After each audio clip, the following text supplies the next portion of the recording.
Hello guys, അപ്പം ഞാൻ എൻ്റെ പേഴ്സണൽ കാര്യങ്ങളൊന്നും വീഡിയോസിൽ സംസാരിക്കാറില്ല. ഞാൻ ഇന്നത്തെ പോലത്തെ ഒരു കാര്യം പറയാനാണ് വരുന്നത്. കുറേ ആൾക്കാർ മെസ്സേജ് അയച്ചപ്പോൾ ചോദിച്ച സെയിം ക്വസ്റ്റ്യനാണ്, പഠിക്കുന്നുണ്ടോ, എന്ത് ചെയ്യാണ് എന്നൊക്കെ. ഞാൻ ഡിഗ്രി കഴിഞ്ഞതാണ്, BSc സൈക്കോളജി ആയിരുന്നു. അതിനെപ്പറ്റി പറയാൻ തന്നെയാണ് ഞാൻ വന്നത്. നമ്മുടെ ലൈഫിലേക്ക് ഓരോ കാര്യങ്ങൾ വരുന്നതിനെ പറ്റിയാണ് കേട്ടോ ഞാൻ പറയുന്നത്. ഞാൻ +2 എന്ന ടൈമിൽ ഏകദേശം എല്ലാ കോഴ്സും നോക്കി അതിന് ഒരു കോഴ്സ് സെലക്ട് ചെയ്തു.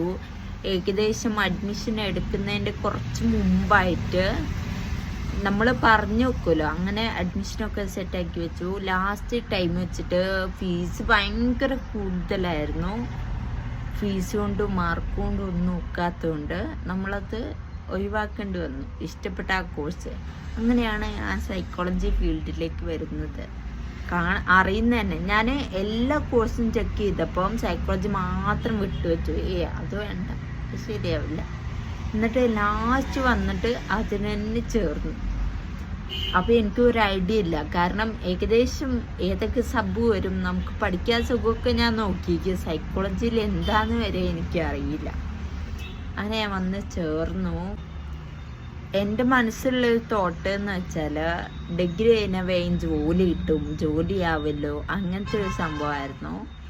അപ്പോഴാണ് ഞാൻ അറിയുന്നത് സൈക്കോളജിക്ക് PG എടുത്താലാണ് ജോലി കിട്ടുക, സാലറി കുറച്ചുകൂടി കയറുക, അങ്ങനെയൊക്കെയുള്ള സംഭവങ്ങൾ ഞാൻ അറിയുന്നത് വന്ന് ചേർന്നതിനും തുടങ്ങിയതിനൊക്കെ ശേഷമാണ് അതിൻ്റെ ഒരു ബേസ് തന്നെ എനിക്ക് മനസ്സിലാവുന്നത്.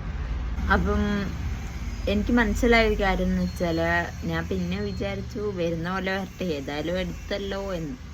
ആൾക്കാരൊക്കെ BSc സൈക്കോളജി ആണ് എന്നൊക്കെ പറയുമ്പോൾ ഒരു പ്രത്യേക പരിഗണന തരുന്ന പോലെ എനിക്ക് ഫീൽ ചെയ്യാൻ തുടങ്ങി. അത് എന്തുകൊണ്ടാണെന്നൊന്നും എനിക്കറിയില്ല. അങ്ങനെ എനിക്ക് അറിയുന്ന കുറച്ച് ആൾക്കാർ എന്നോട് മെസ്സേജും ചോദിച്ചിട്ടുണ്ട്, നേരിട്ടും ചോദിച്ചിട്ടുണ്ട്. മകള് ഇന്ന കോഴ്സ് കഴിഞ്ഞു, അടുത്തത് ഏതാ എടുക്കുക, എങ്ങനെ ഓപ്ഷൻസ് ഒക്കെ ഒന്ന് പറഞ്ഞു കൊടുക്കാൻ വേണ്ടി ഞാൻ തന്നെ എങ്ങനെയൊക്കെയോ വന്നു പെട്ടതാണ്. അപ്പം എനിക്കത് പറയാൻ വരെ അറിയില്ല. എന്നോടിങ്ങനെ ചോദിച്ചപ്പോൾ ഞാൻ ചോദിച്ചവരൊക്കെ എന്താ എന്നോട് ചോദിക്കുന്നത് എന്നുള്ളതായിരുന്നു എൻ്റെ മൈൻഡിൽ.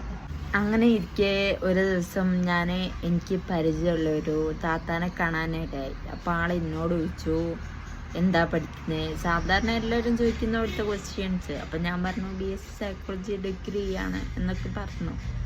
ആ ടൈമിന് എൻ്റെ ഫസ്റ്റ് അനുഭവം ആട്ടോ പറയുന്നത്. അപ്പോൾ താത്ത ചോദിച്ചു, നിങ്ങൾ ആ മുഖം നോക്കി ശാസ്ത്രം പറയുന്ന ആൾക്കാരല്ലേ, എന്നാൽ എൻ്റെ മുഖം നോക്കിയെന്ന് പറയൂ. അപ്പം ഞാൻ അതൊന്നും അല്ല എന്നൊക്കെ പറയുന്നുണ്ട്, പക്ഷേ എക്സ്പ്ലെയിൻ ചെയ്ത് കൊടുക്കാൻ എനിക്ക് അറിയുന്നില്ല. അപ്പം ഞാൻ വിട്ടുകൊടുത്താൽ ശരിയാവില്ലല്ലോ എന്ന് വിചാരിച്ചിട്ട് ഞാൻ വെറുതെ എന്തെങ്കിലുമൊക്കെ പറയാമെന്ന് വിചാരിച്ചു. സാധാരണ എല്ലാവർക്കും ഉള്ളൊരു സംഭവമാണ്, സങ്കടം വിഷമമൊക്കെ എല്ലാവർക്കും ഉണ്ട്. അപ്പം ഞാൻ പറഞ്ഞു, എനിക്ക് നല്ല വിഷമമുണ്ട് എന്ന് എനിക്കറിയാം, കുറച്ച് കഴിയുമ്പോൾ എല്ലാം ശരിയാവും, നല്ല സങ്കടമുണ്ട്, ഒന്ന് കരയാനുള്ള ആഗ്രഹമുണ്ട് എന്നൊക്കെ പറഞ്ഞ് വെറുതെ പറയാൻ തുടങ്ങി. അപ്പോൾ എന്നോട് പറഞ്ഞു, കണക്ക് ഇങ്ങനെ മനസ്സിലായി, എന്താ സങ്കടം ചോദിക്കാത്ത വലിയ കാര്യം, ചോദിച്ചിട്ടുണ്ടെങ്കിൽ ഞാൻ പെട്ടീന്. അപ്പം ഞാൻ വെറുതെ ഇങ്ങനെ ഓരോന്ന് പറഞ്ഞു. അപ്പോൾ എന്നോട് പറഞ്ഞു, മകന് കല്യാണം ശരിയാവുന്നില്ല, അതൊക്കെയാണ് ഇഷ്യൂസ് എന്നൊക്കെ പറഞ്ഞു. എന്തോ ഞാൻ വേറെന്തോ ചെയ്യുന്ന ആൾക്കാരെ പോലെ എല്ലാ കാര്യവും എന്നോട് പറഞ്ഞു. അപ്പം ഞാൻ അതൊക്കെ ശരിയാവും, ടൈമുണ്ട്. അപ്പം ഞാൻ എന്തോ സമയം കുറിച്ച് കൊടുക്കുന്ന ആളെ പോലെയൊക്കെ ക്വസ്റ്റ്യൻസ് ഇങ്ങോട്ട് ചോദിക്കുന്നുണ്ട്. ഞാൻ പറഞ്ഞു അങ്ങനെ ഇങ്ങനെയെന്നൊക്കെ പറഞ്ഞ് ഞാൻ ഓരോന്ന് പറഞ്ഞു കൊടുക്കുന്നുണ്ട് കേട്ടോ, ഞാൻ വെറുതെ പറഞ്ഞാണ്. പിന്നെ കുറച്ച് ടൈം കഴിഞ്ഞപ്പോൾ ഞാൻ കേൾക്കുന്ന ടൈമല്ല, ഒരു വർഷമൊക്കെ എനിക്ക് ഉണ്ടാവും. അപ്പം ഞാൻ കേൾക്കുന്ന ആളുടെ കുറേ സങ്കടമൊക്കെ തീർന്നു കേട്ടോ. കാരണം ഒക്കെ ശരിയായി, മകൻ്റെ കല്യാണം ശരിയായി, മകന് ജോലി സെറ്റായി, ഒക്കെ റെഡിയായി. അപ്പം ഞാൻ ആലോചിക്കുക, ഞാൻ ഇത് വെറുതെ പറഞ്ഞ കാര്യമാണെങ്കിലും എനിക്കത് കണ്ടപ്പോൾ ഒരു സന്തോഷം. എൻ്റെ മൈൻഡിൽ എന്താന്ന് വെച്ചാൽ, എങ്ങനെങ്കിലും ആളുകളുടെ ഇടയിൽ പിടിച്ചു വെക്കുക. അതുകൊണ്ട് പിന്നെ എനിക്ക് മനസ്സിലായി, ഡിഗ്രി എന്ന് പറഞ്ഞാൽ മതി. ഏത് ഡിഗ്രി എന്ന് പറയട്ടെ, ഞാൻ BCom BA ഇംഗ്ലീഷ് എന്നൊക്കെയുള്ള ഡിഗ്രി പറയുന്നതാണ്. പക്ഷേ 2-3 ആൾക്കാർ എന്നോട് ചോദിച്ചപ്പോൾ തന്നെ ഞാൻ പരിപാടി നിർത്തിയാലോ എന്ന് വിചാരിച്ച്. അങ്ങനെ ഞാൻ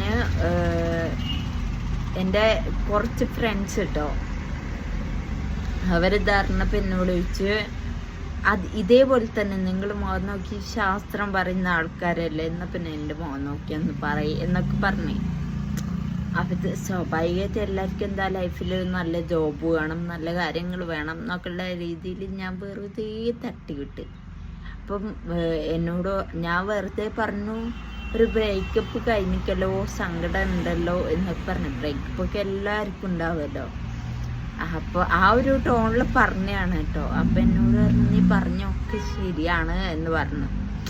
ഇത് എന്താ പറയുക, ചിക്കാരി ശംഭുവിൻ്റെ അവസ്ഥയാണ് എൻ്റെ ഒരു കഥ ഉണ്ടായിരുന്നത്. സംഭവം കൊള്ളാമല്ലോ ഇത് എന്നുള്ള ഒരു സാധനം വന്നു തുടങ്ങി. പക്ഷെ കുറേ ലേറ്റായിട്ടാണ് വരുന്നത്. ഫസ്റ്റ് ഒന്നും വന്നിട്ടില്ല, ലാസ്റ്റ് ആയപ്പോഴത്തേക്കാണ് അതിനോടൊരു ഇത് വരുന്നത്. നമ്മൾ നെക്സ്റ്റ് പറഞ്ഞു കേട്ടിട്ടില്ലേ, നമ്മൾ ഇഷ്ടപ്പെട്ട് ചെയ്യുമ്പോൾ അതിനോടുള്ള ഇഷ്ടം കൊണ്ടാണല്ലോ ചെയ്യണമല്ലോ എന്ന് വിചാരിച്ച് ചെയ്യുമ്പോൾ അതിൻ്റെ ആ ഫീല് കിട്ടുന്നില്ല. സംഭവം എനിക്ക് ആ ഫീല് വന്നപ്പോഴത്തേക്ക് കുറേ ലേറ്റ് ആയിപ്പോയി. ഇതേപോലെയാണ് എല്ലാവരുടെ ലൈഫിലും ചില കാര്യങ്ങൾ. എന്താ പറയുക, നമ്മൾ ആഗ്രഹിക്കുന്ന വേറെ ഒന്നായിരിക്കും, കിട്ടുന്ന അല്ലെങ്കിൽ മറ്റൊന്നായിരിക്കും എന്ന് പറയില്ലേ. കുറേ ആൾക്കാരങ്ങനെ പറയുന്നുണ്ട്. നമ്മൾ ജോബിൻ്റെ കാര്യത്തിലായാലും നമ്മൾ പഠിക്കുന്ന വേറൊരു സ്ട്രീം, എടുക്കുന്ന വേറൊരു സ്ട്രീമാണെങ്കിൽ ജോലി വേറൊരു ഇതിലായിരിക്കും. ഞാൻ പറയാൻ വന്ന കാര്യം, നമ്മൾ എത്ര ട്രൈ ചെയ്തിട്ടും കിട്ടിയില്ല എന്നുണ്ടെങ്കിൽ, എഫേർട്ട് ഇട്ടിട്ടും കിട്ടിയില്ലെങ്കിൽ അത് ഫെയ്റ്റാണ് അല്ലെങ്കിൽ വിധിയാണ് എന്ന് വിശ്വസിക്കുക. സോ നമ്മൾ കുറച്ചുകൂടെ ഹാപ്പി ആയിരിക്കും അങ്ങനെ വിശ്വസിക്കുമ്പോൾ. നമ്മൾ ആഗ്രഹിച്ച കിട്ടിയില്ല എന്നുള്ള ഒരു പേര് കിട്ടിയല്ലോ എന്ന് വിചാരിച്ചു.